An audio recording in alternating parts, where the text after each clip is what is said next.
So SP8A, we'll maybe split these down into topics. SP8A, and we have work equals force times distance, power equals energy over time, sometimes written as work over time. If we want to rearrange, we'll go force equals work over distance, or distance equals work over force. For power, we might go energy equals power times time, or time is equal to energy divided by power. Again, important that you remember we have kinetic energy, because they can ask these equations from, even though they're from paper 1 chapter 3, they do ask for kinetic energy and GPE. So kinetic energy is a half mv squared, mass times velocity squared, and GPE, which is gravitational potential, is mgh, mass, gravity, and height. That could also be a change in GPE, so it doesn't mean what is the amount of GPE stored in an object that is a height above the ground, but actually could be what's the change in gravitational potential if an object moves from a certain height to a new height. So it's the same thing. We may also encounter, again, efficiency equals useful output over total input. That could be useful energy out over total energy in, or even could be useful power out over total power in, which is quite relevant for chapter 8 as well. So don't forget and be careful on that one. The mass from kinetic energy would be 2 times the kinetic divided by v squared. The speed v, or velocity, would be 2 times kinetic over mass, all square rooted. M from GPE is the GPE divided by GH. G would be the same thing, but divided by MH, and finally H would be GPE, all divided by mg. And a quick note again, the GPE equation here could be written, instead of mgh, could be written weight times height, where mg is the weight. So depending on what you get in the exam, have they given me mass? In which case I need to do m times g, which is the weight of an object. Another equation that also they could actually expect you to use in paper 2, because again, it's relevant. If we have the GPE of an object or something like that, and they give us the mass, we may be expected to calculate the weight before then using it.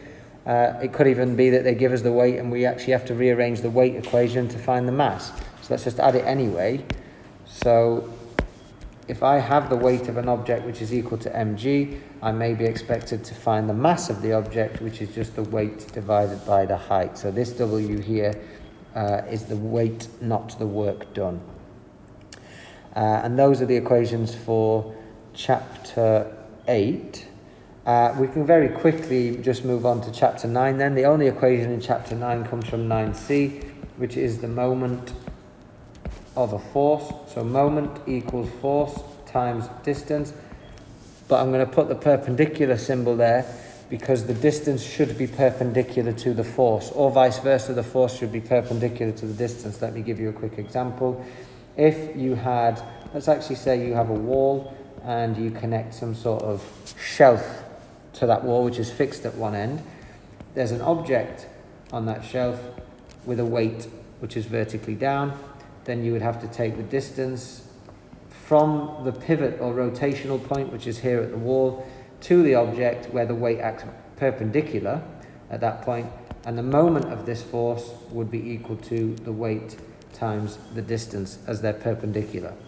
Now, if I change that situation and I draw the wall again, connect this shelf, let's say, but this time I actually put a force on the shelf. I don't put an object on the shelf, but I put a force on the shelf. It could be with my hand, and I try pulling the shelf in this direction at this angle, and again the distance from the wall to that point where the force acts is here, but they're no longer perpendicular to one another. I would need to find either the component of the force this way, which they'd probably give me, or it might be a distance actually perpendicular. So it could be that they actually tell me the distance all the way to the perpendicular location from the force. It's not the best diagram.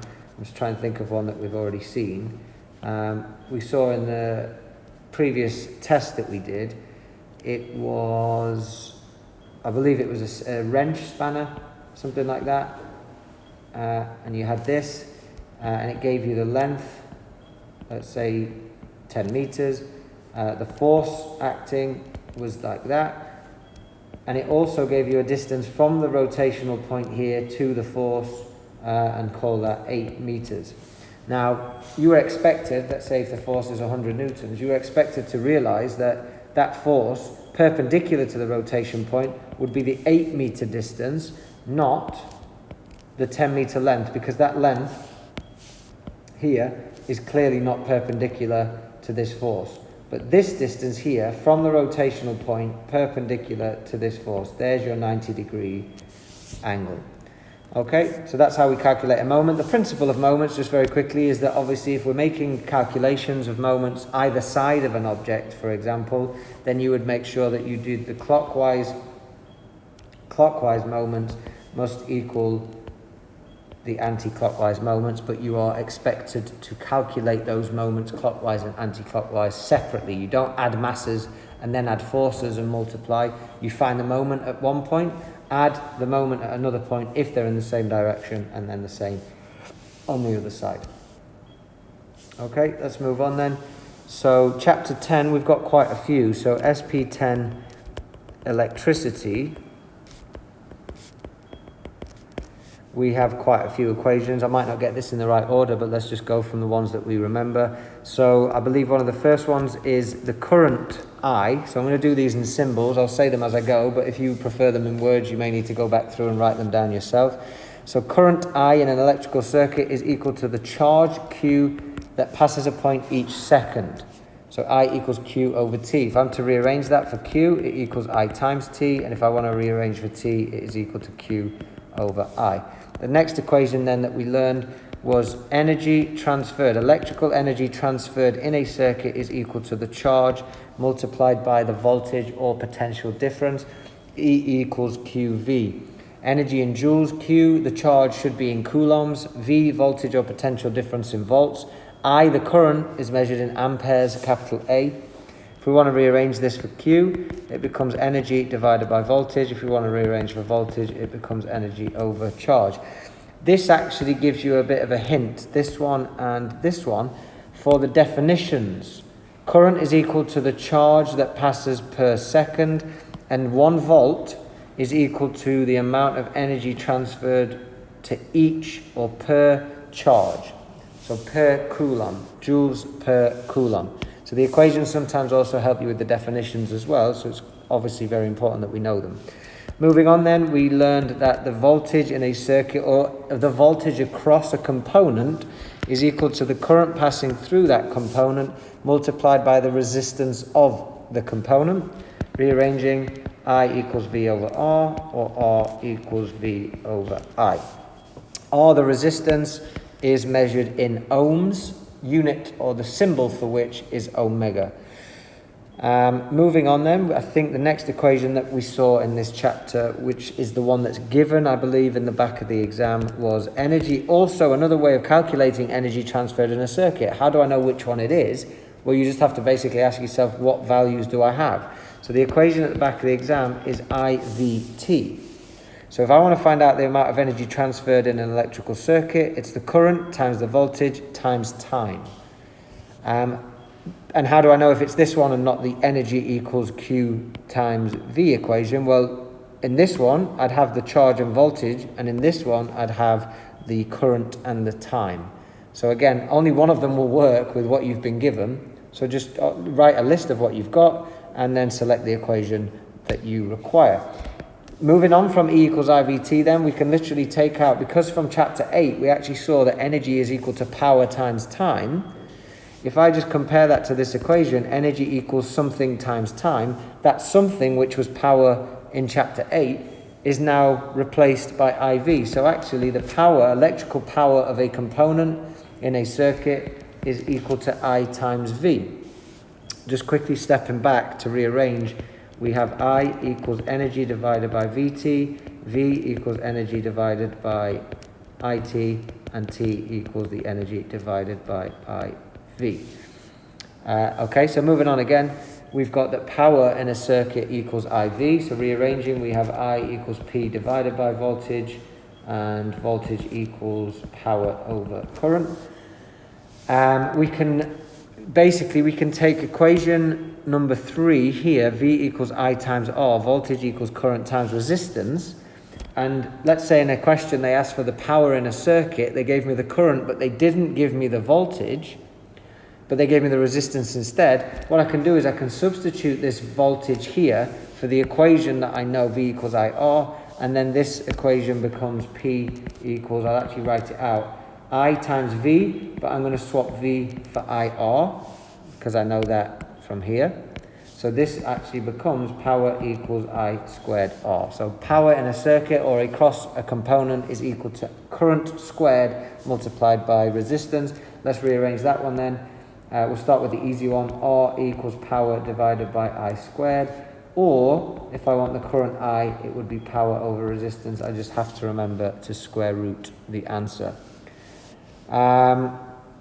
I'm thinking that might be the end of the equations. We can't neglect the fact that we know that power equals energy over time, because they do ask questions in those electricity and circuits questions, but you're still required to use the general equation for power, energy, and time.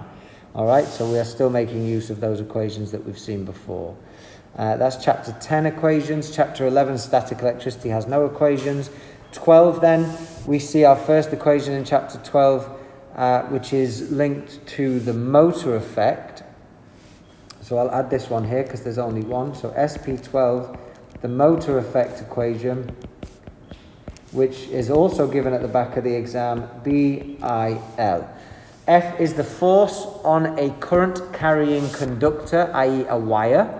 So anything that current can flow through, that's placed, so a wire or literally a conducting material, that's placed inside a magnetic field, will experience a force according to the motor effect.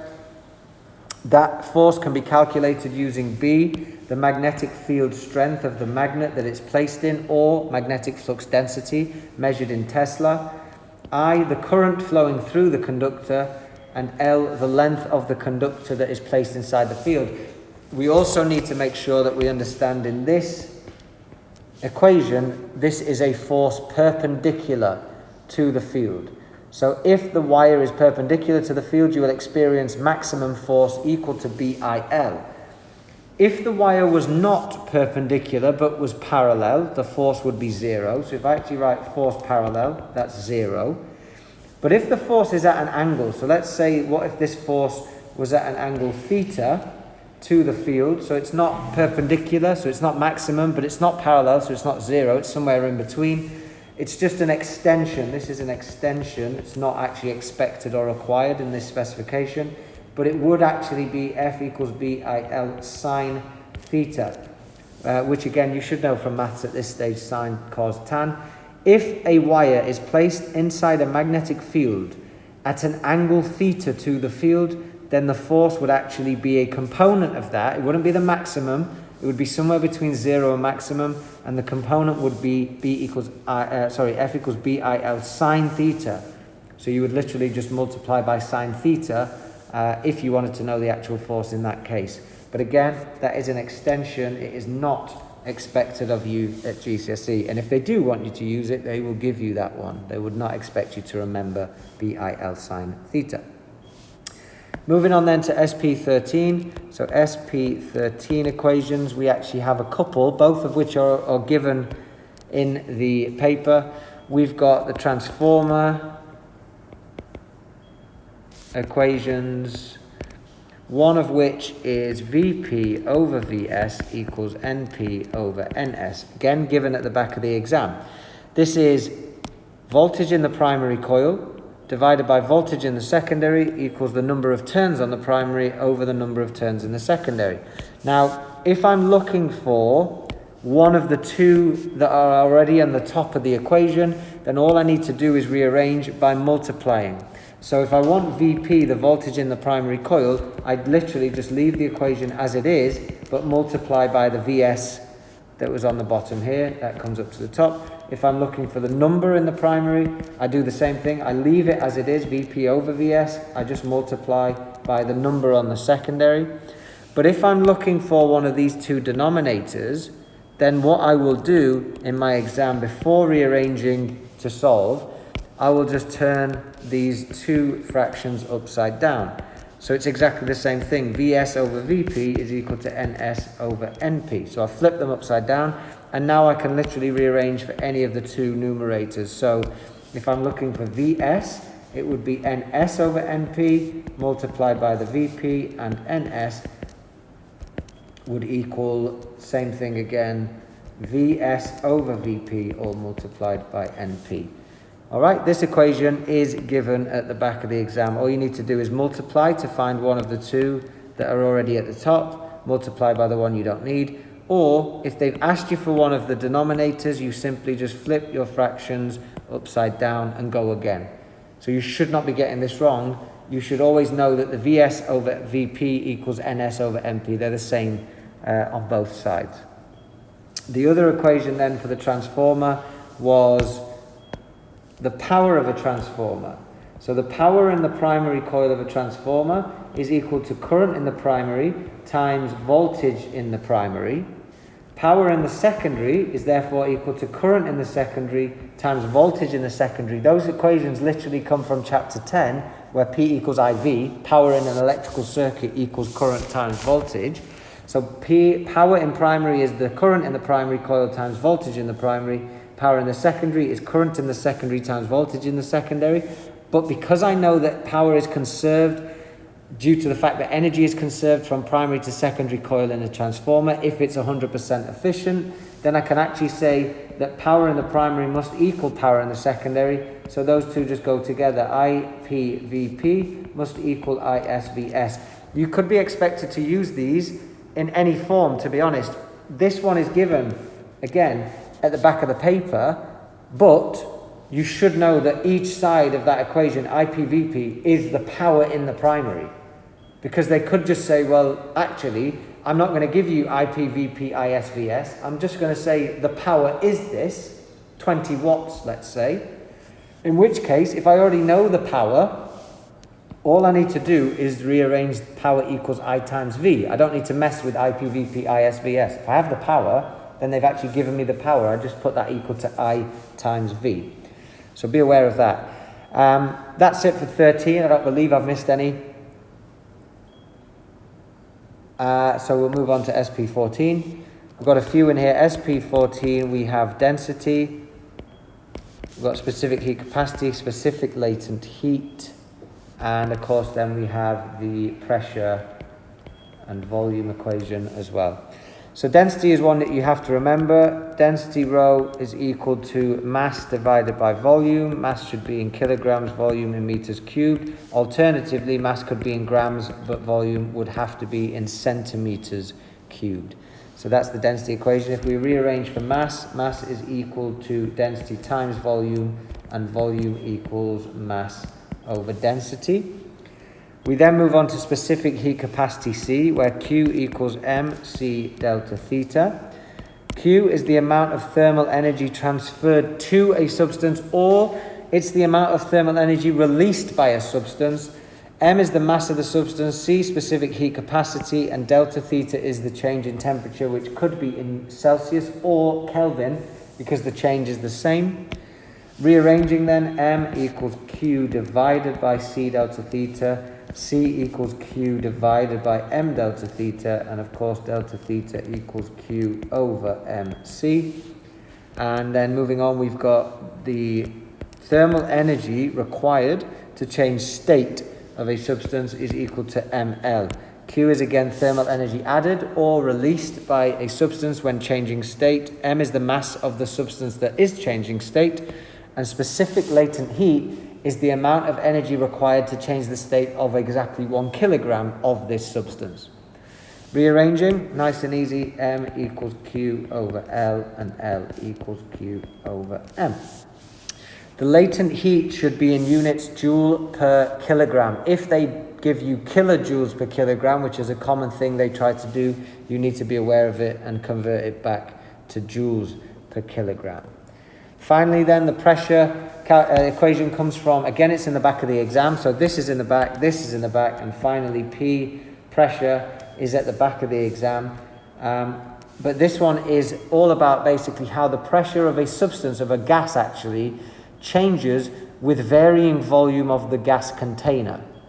And that means if I increase the volume of the container of gas, then I expect that the pressure goes down. And if I decrease the volume of the container of gas, then I expect that the pressure goes up. So they're inversely proportional to one another.